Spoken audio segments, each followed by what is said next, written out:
Now, honestly, why do I watch movies like this? Because The Twits is based on the Roald Dahl book, and it's an animated movie on Netflix, and based on the trailer, it looked awful. So, I watched it.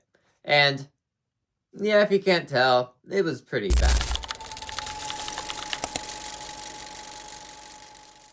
Now, there are a few things I do like about this movie before I absolutely just dump on it. The animation, although it is cheap looking, they did try to do something like Into the Spider-Verse, that type of style. Because if you do look at the animation, behind all that cheapness look to it, there is that grainy hand-drawn look that animation now is doing. So I do appreciate them trying to do that. And hidden between this entire movie, there is a theme worth telling. Especially towards the end, I think if the movie told the story way better, that theme could have had a lot more meaning. And I think just hidden in between the details, there is a story worth telling. But they completely messed it up, so let's talk about that. But real quick, if you want to help me reach my goal of 1K by the end of the year, consider subscribing. Let's continue.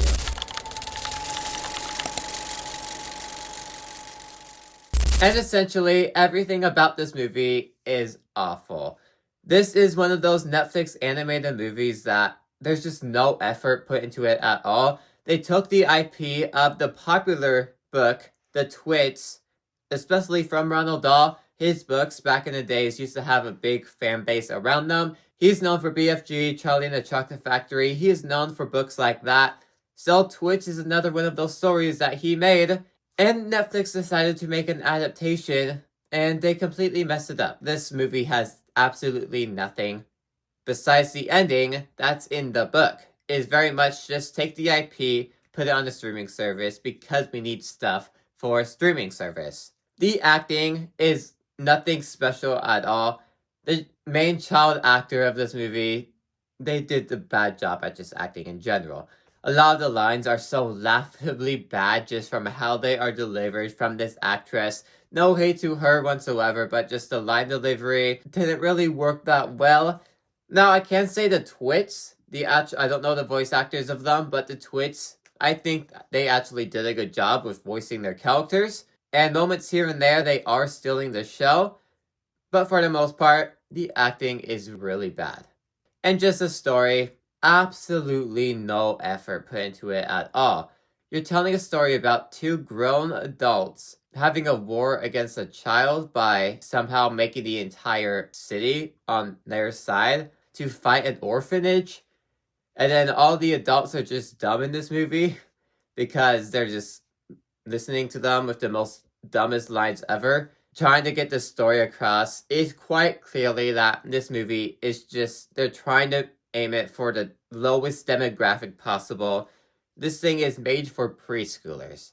And even then, they might not enjoy it because the movie's just so bizarrely, terribly written together and so poorly chopped together that there's just almost no enjoyment in here besides for a few factors. Now, of course, I hate saying this because animation is not really a kid genre like that, but this movie is just for kids. In fact, I wouldn't even say it's for kids because it's just so poorly bad that not even a kid would enjoy it because there's almost no enjoyment to be made out of this movie. Compared to the book that this movie is based on, they did an awful job. There's absolutely nothing in here that is even compared to the book, besides the ending, which I think did work for the most part, but to get that theme across, you need to be able to make the entire story work.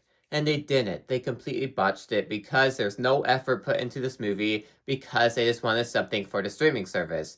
Because it's quite clearly, this movie has absolutely no ideas and has absolutely no idea what to do because randomly, magic exists in this world where kids can hear animals talking if they absolutely have the empathy for any human in the world. They can hear animals talking. That was just completely added in just to connect to the theme at the end of the movie because that did not need to be in here. There's a lot of bizarre choices like that throughout the entire film where that did not need to be in here. Why was that in here? I don't know. Probably because there was absolutely no effort put into this movie whatsoever. So overall, The Twits is not a good movie whatsoever. Watching the trailer, it's awful, and it translates into the movie. There's a few saving points. They tried with the animation, they tried with the theme, and the Twits can be scene stealers here and there, but overall, acting sucks, story sucks. This is quite clearly just made for money on Netflix. This is an awful adaptation of the books, and I recommend avoiding it as much as possible. But anyways, if you like this video, maybe these ones on the side with you too, like, subscribe, see you guys next time, goodbye.